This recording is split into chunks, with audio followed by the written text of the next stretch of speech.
जी, राम राम हरियाणा। एक बार फिर स्वागत है आप सभी का बेमिसाल हरियाणा न्यूज़ में। मैं ब्रजेश चावला फिर जुड़ रहा हूँ आपके साथ। बता दें आपको एक बड़ी खबर के साथ आपको रूबरू करवा रहा हूँ, और जिसका मुझे लगता है कि शायद फरीदाबाद की जनता को काफ़ी समय से इंतज़ार था, खासकर उन लोगों को जो राजनीति से जुड़े हुए हैं। तो बता दें आपको, जुड़ जाए मेरे साथ, बड़ी खबर, बहुत बड़ी खबर हरियाणा वासियों के लिए। और जो कार्यकर्ता हैं कई पार्टियों से, कई नेता, तो खबर से रूबरू करवाता हूँ आपको। 1 अक्टूबर को जो बड़ी प्रतीक्षित घड़ी थी, बहुचर्चित जो बात हो रही थी कि बता दें आपको 1 तारीख को, 1 अक्टूबर को हरियाणा विधानसभा के चुनावों की घोषणा हो चुकी है। चुनाव मुख्य आयुक्त ने बता दिया है कि 1 अक्टूबर को हरियाणा में विधानसभा चुनाव होंगे। तो बड़ी खबर है। जैसे ही खबर लीक हुई है, तो कई लोगों के चेहरे पर बड़ी खुशी भी है, और लोग अभी से ही भाग दौड़ में लग गए। तो हम लोग फिलहाल मौजूद हैं एक ऐसी जगह पर जहां से कभी पूरे हरियाणा की राजनीति चलती थी। कांग्रेस के वरिष्ठ नेता है हमारे साथ में, विजय प्रताप जी। यही जगह है, यही कोठी जहां से कभी पूरे हरियाणा की राजनीति चलती थी। और फिर फरीदाबाद सहित बताया जा रहा है कि मतदान जो होगा 1 अक्टूबर को, और 4 तारीख को मतगणना हो जाएगी। जी जी। तो क्या लगता है कि अभी समय कम दिया गया या समय ठीक है? ना समय ठीक है। हालांकि शेड्यूल जो लग रहा था लोगों को, पहले लग रहा था कि 15-20 तारीख के आसपास होगी। जी पर जैसे कि पिछले 15-20 दिन से हरियाणा में चर्चाएं चल रही हैं, दीपेंद्र हुड्डा जी की जो हरियाणा मांगे हिसाब जो यात्रा निकली है विधानसभाओं में, और वो बड़ी, हम इसका स्वागत करते हैं। जी और जितना जल्दी इस भाजपा के शासन से और 20 दिन पहले मुक्त हो जाएगी हरियाणा की जनता। जी। तो अभी क्या लगता है कि जिस तरीके से कांग्रेस सरकार लगातार आगे बढ़ रही है, आपके ऊपर बड़ा दारोमदार होता है। अगर फरीदाबाद की बात करते हैं, बढ़कर विधानसभा की बात करते हैं, राहुल गांधी जी की यात्रा हो, तो आपको एक बड़ी जिम्मेवारी दी जाती है। चाहे उसके बाद दीपेंद्र हुड्डा जी आते हैं, बड़ी जिम्मेवारी आपके कंधों पर होती है। तो अभी क्या लगता है, चुनाव की क्या स्थिति रहेगी? हाँ नहीं, भारत जोड़ो यात्रा का मुझे डिस्ट्रिक्ट कोऑर्डिनेटर बनाया गया था, हाथ से हाथ जोड़ो यात्रा का भी। और अभी जो हरियाणा मांगे हिसाब की जो पहली यात्रा है वो भी बड़कल क्षेत्र में हुई है। तो पार्टी का मैं धन्यवाद करता हूँ कि वो मुझ पर भरोसा जताते हैं। और मेरा भी यही प्रयास होता है कि सबको साथ लेके हम पार्टी की उम्मीदों पर खरे उतरे, और पार्टी की जो पॉलिसीज हैं, जो विजन है, उसको लोगों तक पहुंचा सकें। तो मुझे लग रहा है कि पार्टी जल्दी अपने कैंडिडेट्स के भी नाम क्लियर करेगी और एकजुट होकर हम लोग चुनाव लड़ेंगे। इस दफा हरियाणा में सरकार बनाकर भाजपा के इस जो भट्टा बिठाऊ सरकार है इससे जी। मुक्त कराएंगे। लोकसभा चुनाव में कांग्रेस के ही कार्यकर्ता कह रहे थे, कई नेता कह रहे थे कि सीटें बड़ी कम मिलेंगी, लेकिन इस बार बड़ा कमाल हुआ लोकसभा चुनाव में। और जो डिस्टेंस कह रही थी बीजेपी पार्टी की, इतना हम लोग 10 लाख पार करेंगे, बड़ी दूरी तक डिस्टेंस रहा। शायद समय कम था, और अभी आपने बताया कि समय अब हमें ठीक ठाक मिला है। तो लोकसभा चुनाव में अच्छी खासी सीटें आई हरियाणा में। क्या लगता है विधानसभा चुनाव में कितनी बढ़त बनेगी? देखिए, स्पष्ट रूप से सरकार बनेगी। 2/3 बहुमत हरियाणा में कांग्रेस को मिलेगा। अगर आप लोकसभा भी देखें तो 5 लोकसभा सीटें कांग्रेस जीती है, जी और जो इंडिया गठबंधन है वो 46 सीटों पे जीता है। जी और वो भी तब जब पूरा टेलीविजन मीडिया जो है वो दिन रात ये प्रचार कर रहा था कि मोदी 400 पार, 400 पार। जी तो लोगों के सामने हकीकत आ गई, बीजेपी 240 सीटों की सिमटी। जी और 50 से ज़्यादा सीटें ऐसी थी जो बहुत कम मार्जिन से बीजेपी ने जीती। जी और जिसमें कई सीटें तो ऐसी जहाँ सैकड़ों, कुछ 2-4 हज़ार की भी हैं। जी और वहाँ गिनतियाँ रात तक रोकी गई हैं। कई जगह जबरन भी डिक्लेयर करने की अफवाहें आई हैं, जो भी सच्चाई है। जी तो लोगों को ये मालूम है कि ये सब प्रचार झूठा चल रहा था। 400 वाले 240 पे आ गए। पिछली बार 75 वाले जैसे 40 पे आ गए थे, हरियाणा में 75 पार 40। अब लोग इनके झांसे में आने वाले नहीं है, सब हकीकत लोगों को मालूम है। और 2/3 बहुमत हरियाणा में कांग्रेस को तय ही मिलेगा। तो सरकार बनती है, ये कंफर्म है इस बार की कांग्रेस की सरकार है बिल्कुल हरियाणा बिल्कुल बिल्कुल बनेगी, बिल्कुल बनेगी। बीजेपी ने, जब हरियाणा में कांग्रेस की सरकार थी, 70,000 करोड़ का कर्ज था। में? जी आज 5 लाख करोड़ का कर्ज है। जी 7 गुना कर्ज है, जमीन पे काम नहीं हुए, बेरोजगारी दर बढ़ गई, भ्रष्टाचार बढ़ गया, महंगाई बढ़ गई। ठीक है जी। किसानों को उनकी फसलों का मूल्य नहीं मिला, कर्मचारी परेशान है। सड़क, सीवर, बिजली, पानी जैसी मूलभूत समस्याएं, मतलब जो सुविधाएं हैं उस समस्याओं में बन गई, जी बिल्कुल। पूरी नहीं कर पाई।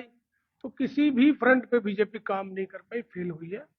और उन्होंने खुद स्वीकार करा, तभी तो मुख्यमंत्री बदला। जी बिल्कुल। सैनी जी को बनाया और खट्टर साहब हटे, जी तो बीजेपी ने मान लिया कि हमारी सरकार में हमारा मुखिया और हमारी सरकार फेल हो रही थी। तो सैनी साहब भी घोषणावीर हैं, जिस दिन से बने इतनी घोषणाएं कर चुके हैं। कोई इनसे ये पूछे आचार संहिता लग गई, आप कैसे इतनी घोषणा, जब 10 साल में आप काम नहीं कर पाए तो 2 महीने में कर देंगे। उनको मालूम है, वो एक दफा दोबारा हरियाणा की जनता को डाइवर्ट करने का प्रयास कर रहे हैं, लेकिन लोग इनके इस भ्रम जाल को समझ चुके हैं। एक बड़ा सवाल मेरा है, और ये लोगों के भी बड़ी असमंजस की स्थिति बनी हुई है, जैसे कि कांग्रेस के कई नेता हैं, कई कार्यकर्ता हैं, जिन्होंने दिल्ली जाकर जो मुख्यालय है वहां पर नामांकन पत्र भरे हैं। हजारों की संख्या में नामांकन पत्र भर दिए गए हैं, और अब जब घोषणा हो गई है तो जो उम्मीदवार हैं, जो टिकट का बंटवारा होगा, किस बिहाव पर उम्मीदवार घोषित किए जाएंगे? कांग्रेस ने पहले ही स्पष्ट कर दिया, सर्वे के आधार पर जो विनेबिलिटी और लॉयल्टी, जो कांग्रेस के प्रति समर्पित और उसकी विचारधारा से सहमत लोग हैं, और जिन्होंने दिखाया है कि वो कांग्रेस की विचारधारा से सहमत है, वो और काम किया जिन्होंने पार्टी के लिए, पिछले लोकसभा चुनाव में भी जिन लोगों ने काम किया है तो उनको प्रेफरेंस है ही, और साथ में विनेबिलिटी है, तो दोनों सर्वे के आधार पर टिकट सर्वे के आधार पर मिलेगी। हाँ, कमांड ने यही कहा। जी। तो मुख्य निर्वाचन जो अधिकारी हैं, राकेश कुमार जी हैं शायद उनका नाम, तो उन्होंने जो अभी डिक्लेयर किया कि हरियाणा में करीब लगभग 2 करोड़ 1 लाख शायद मतदाता हैं करीब, और उसमें से 1 करोड़ 6 लाख पुरुष लगभग आते हैं, और करीब 96 लाख महिला, 95 लाख महिलाएं आती हैं। तो क्या लगता है कि इस बार भी भागीदारी महिलाओं की ज्यादा रहेगी? कितने % वोट हो सकते हैं? क्या कुछ कहेंगे? नहीं, हम तो चाहते हैं कि ज्यादा से ज्यादा लोग वोटों का प्रयोग करें। लोकसभा में अपेक्षा से कम लोगों का प्रतिशत रहा है वोट का, तो मैं तो सबसे यही आग्रह करूंगा कि भाई ये जो लोकतंत्र का पर्व है, हमारी जिम्मेदारी भी बनती है, अधिकार के साथ साथ हमारा जो निर्णय है वो तय करता है कि हमारा भविष्य क्या होगा, अगले 5 सालों तक हम कैसे लोगों को अपनी जिम्मेदारी देने वाले हैं, तो ये हमने ही तय करनी है। लोग, जनता खुद तय करती है, तो इसलिए उनको वोट कास्ट करना चाहिए। तो एक समस्या, हालांकि सभी ने, अभी आपने खुद भी बताया, एक समस्या, बड़ी समस्या शहर के लिए, खासकर भटकल विधानसभा की सड़कों के जाल की बात करता हूँ, पानी की बड़ी कमी होती है, और बिजली का तो नामो निशान सभी को पता है किस तरीके से होता है। तो इस कमी को कैसे पूरा किया जाएगा अगर हरियाणा में सरकार बनती है कांग्रेस की, और क्या विजन रहेगी? देखिए, जब भूपेंद्र हुड्डा जी सीएम थे, कांग्रेस की सरकार थी 5 से 14 के बीच जी, जब 4 नए प्लांट लगे बिजली के। पिछले 10 सालों में एक भी प्लांट इन्होंने बिजली का नहीं लगाया, और हालात ये है कि अब बिजली के इतने कट लगते हैं, घोषित और अघोषित। थोड़ी सी बारिश होती है, लाइन काट देते हैं। इनका सिस्टम फेलियर हो चुका है, और इसको दुरुस्त दोबारा करना है। पहले भी हम ही लोगों ने किया, कांग्रेस ने किया। दोबारा हरियाणा को स्वावलंबी बनाना है, हर क्षेत्र में बनाना है।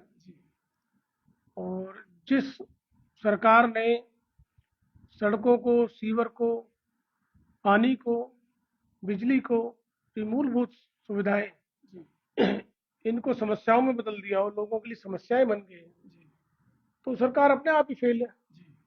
कर्ज कई गुना बढ़ा दिया, बेरोजगारी कई गुना बढ़ा दी, भ्रष्टाचार कई गुना बढ़ा दिया, अनियमितताएं बहुत हैं, हर चीज को पोर्टल पे कर दिया है, आपके सर्वर डाउन है, इंफ्रास्ट्रक्चर पे कोई काम नहीं हो रहा है, किसानों के लिए कोई काम नहीं हो रहा है, कर्मचारी संतुष्ट नहीं है। तो ये सरकार हर मोर्चे पे फेल हुई है, और हरियाणा की जनता इस चुनाव में अपने मत से इस बार ये तय कर देगी 5 साल उनका भविष्य क्या होगा। बहुत कम शब्दों में बहुत बड़ी बड़ी बातें विजय प्रताप ने जो कि बता दी हैं, कह दी हैं, और तमाम लोग शायद जुड़े हुए भी होंगे, और मैं फिर कहूंगा कि जुड़ जाए। बहुत बड़ी खबर के साथ आपको रूबरू करवा रहा हूं, और बता दूं आपको, जब भी चुनाव होते हैं कांग्रेस सरकार के, तो विजय प्रताप जी के ऊपर एक बड़ी जिम्मेवारी आ जाती है।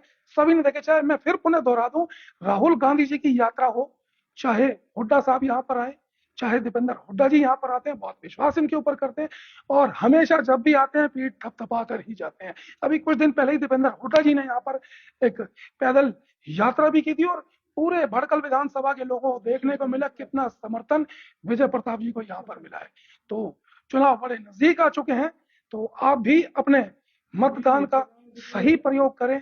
जहां आपको लगता है किस पार्टी को, किस कैंडिडेट को हमने मतदान करना है, बड़ा सोच समझकर चुनाव करें, क्योंकि कई लोग इस समय मुसीबत में है, नाराज है, परेशान है महंगाई से, और कई समस्याएं ऐसी हैं सड़क की, सीवर की समस्या बहुत है, बिजली की समस्या बहुत है, महंगाई की है, बहुत सारी बातें विजय जी ने हमें बता दी हैं। तो आप आंखें खोलकर, दिमाग खोलकर मतदान का प्रयोग करें और जुड़े रहेंगे। चुनाव तक लगातार आपको अपडेट देते रहेंगे कि कहाँ क्या हो रहा है पूरे हरियाणा में।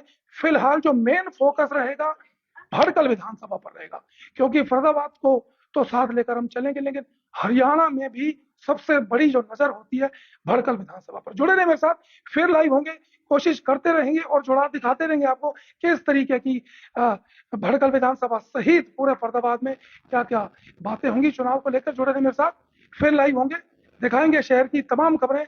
तब तक के लिए नमस्कार, जय हिंद।